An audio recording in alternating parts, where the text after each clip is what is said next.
اندھیری تھی، ہوا خاموش، آسمان پر بادل جیسے کسی بڑی طوفان کی خبر دے رہے ہو۔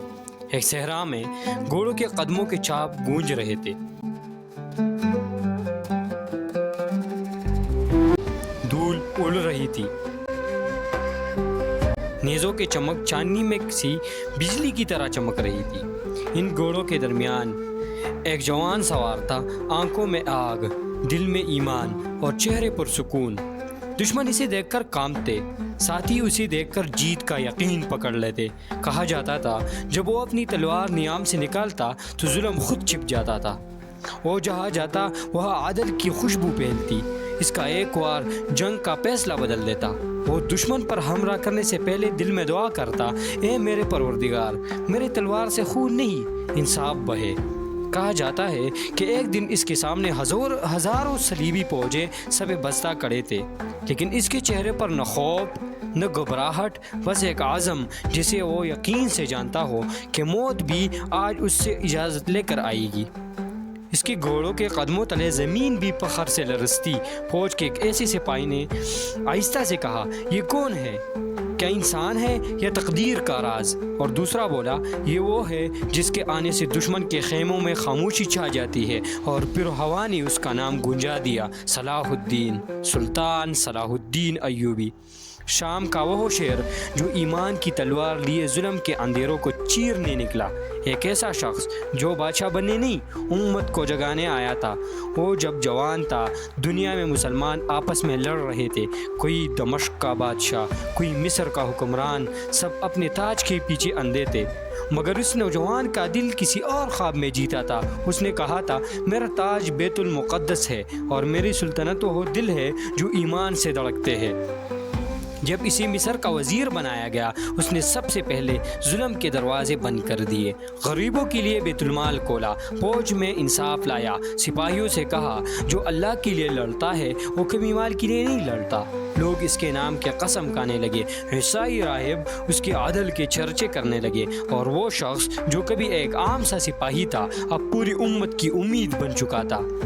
پھر وہ دن آیا جس دن صلیبی لشکر نے بیت المقدس کے دروازوں کو خون سے رنگ دیا۔ بچوں کی چیخیں، عورتوں کی فریادیں اور مسلمانوں کی لاشیں گلیوں میں بکھری تھی۔ صلاح الدین نے آسمان کی طرف دیکھا اور کہا، اے میرے رب، مجھے وہ طاقت دے کہ میں تیری گھر کو آزاد کر سکوں۔ اور پھر حطین کا میدان سجا، زمین جل رہی تھی، سورج آگ برسا رہا تھا، دشمن کے خیمے دور تک پھیلے ہوئے تھے۔ صلاح الدین کے ساتھیوں نے کہا، سلطان، ان کی تعداد ہم سے کہیں زیادہ ہے، پانی بھی کم ہے۔ وہ مسکرا کر بولا، پانی نہیں تو کیا ہوا، ایمان ابھی باقی ہے، اور جب ایمان باقی ہو تو سمندر خود راستہ دیتا ہے۔ جنگ شروع ہوئی۔ صلاح الدین کا لشکر اللہ اکبر کے نعروں سے گونج اٹھا، نیزے آسمان کو چیر رہے تھے، گھوڑے دوڑ رہے تھے۔ صلاح الدین کی تلوار روشنی کی لکیر بن گئی تھی، دن ڈھلنے تک دشمن کی فوج بکھر چکی تھی، ان کے پرچم جل چکے تھے۔ اور وہ لمحہ آیا جب صلاح الدین نے بیت المقدس کے دروازے پر جا کر سجدہ کیا۔ زمین نم ہو گئی، آسمان گواہ بنا، اور امت کی دلوں میں امید جاگی۔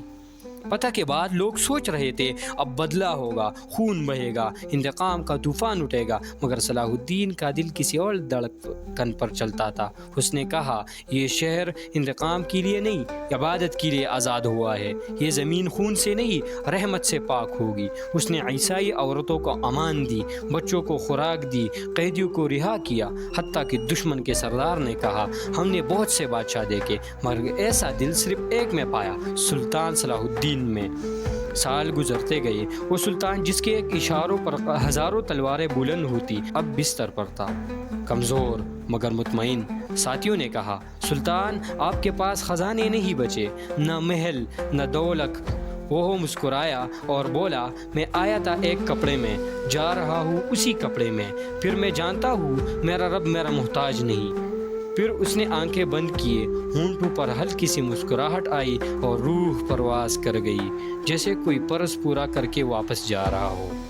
آج صدیوں بعد بھی جب تاریخ کا صفحہ پلٹتا ہے تو کتنی ہی بادشاہوں کے نام مٹ چکے ہیں، لیکن ایک نام آج بھی ایمان کے چراغ کی طرح جل رہا ہے، سلطان صلاح الدین ایوبی۔ وہ صرف ایک فاتح نہیں تھا، وہ شخص تھا جس نے دنیا کو بتایا کہ طاقت انصاف کے بغیر اندھی ہے اور ایمان کے بغیر جیتی ہوئی زمین بھی بیکار ہے۔ صلاح الدین ایوبی وہ شیر تھا جس نے صرف بیت المقدس نہیں جیتا بلکہ دلوں کو ایمان سے بھر دیا۔ وہ گیا نہیں، وہ آج بھی زندہ ہے ہر اس دل میں جو ظلم کے سامنے اللہ اکبر کہہ کر کھڑا ہو جاتا ہے۔